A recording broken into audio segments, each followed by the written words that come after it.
अगर आपको कुंडली पढ़नी नहीं आती है ना, लेकिन आप हमेशा उसे खोल के बैठे रहते हैं और कोशिश करते हैं समझने की कि इस ग्रह को यहाँ बैठा है तो इसका क्या मतलब है, तो आपको सबसे पहले बेसिक अंडरस्टैंडिंग होनी चाहिए कि कुंडली के अंदर जो डिज़ाइन है ना, इनको 12 भागों में बाँटा गया है और हर भाग इसको इसको एक हाउस बोलते हैं या भाव बोलते हैं।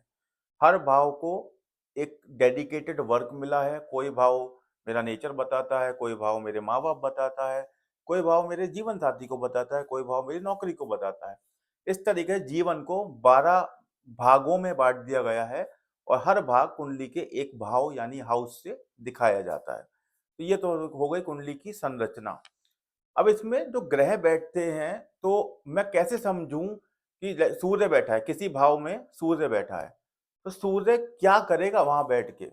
उसके लिए आपको ज़रूरी है समझना सूर्य के कारकत्व यानी कि कैरेक्टरिस्टिक्स क्या होती हैं। सूर्य होता है ज्योतिष के अंदर राजा, सारे ग्रहों का राजा है सूर्य। बाकी सब प्रजा हैं, रानी है, बच्चे हैं, प्रजा है, आप बाकी सब भूल जाइए, अभी सिर्फ सूर्य पे फोकस करिए। तो सूर्य जो है राजा हो गया ये। और हमारे घर में फैमिली में राजा कौन होता है जो पुराने जमाने में कहा गया था? हमारे पिता को। तो पिता सूर्य को से हम कुंडली के अंदर पिता को देखते हैं।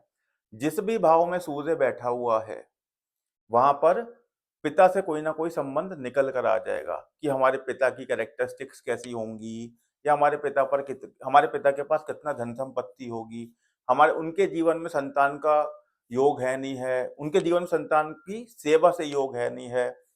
मतलब पिता के कुछ ना कुछ कैरेक्टरिस्टिक्स आपको पता चल जाएंगी। लेकिन दूसरा क्या होता है, सूर्य इतना ज्वलनशील, इतना गर्म ग्रह है कि कुछ भी इसके संपर्क में आ जाए वो टूट जाता है।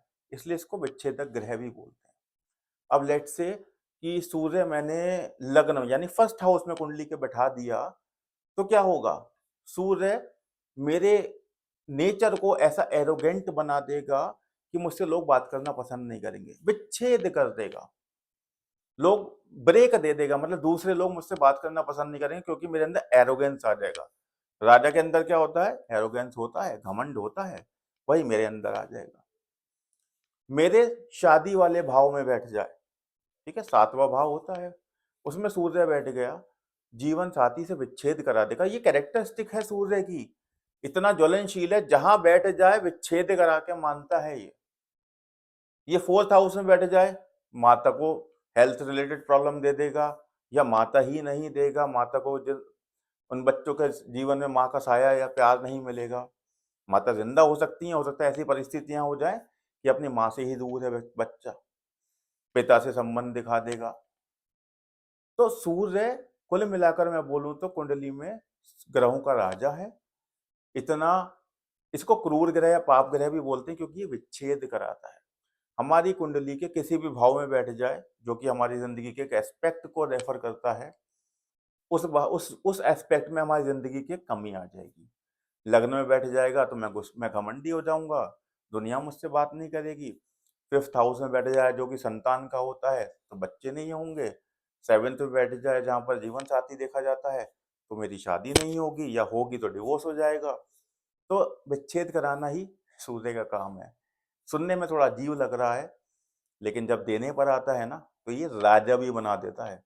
जितने पॉलिटिशियन बैठे हुए हैं ना आपकी पूरे देश के अंदर या पूरी दुनिया के अंदर, सूर्य ही स्ट्रांग होता है इनका। सूर्य स्ट्रांग होता है तभी ये राजा बनते हैं। पॉलिटिशियंस क्या होते हैं? उनके पास पावर होती है, दे आर द किंग। तो उनके पास जो पावर आती है वो सूर्य से ही मिलती है। पॉलिटिशियन ऐसे भी होते हैं जिनको बोलना भी नहीं आता, लेकिन गुंडे हैं, जिनको बोलना आता है तो उनको उनसे जनता कनेक्ट भी करती है। तो पॉलिटिशियन बनने के बहुत सारे योग हो सकते हैं, लेकिन सूर्य उसमें बहुत बड़ा योगदान देता है आपको राजा बनाने में। जब देता है तो फिर राजा बनाता है और जब नहीं देता है तो सब कुछ छीन लेता है। वीडियो पसंद आया हो तो कमेंट करके बताइएगा। चैनल को लाइक, शेयर और सब्सक्राइब जरूर कीजिएगा। नमस्कार।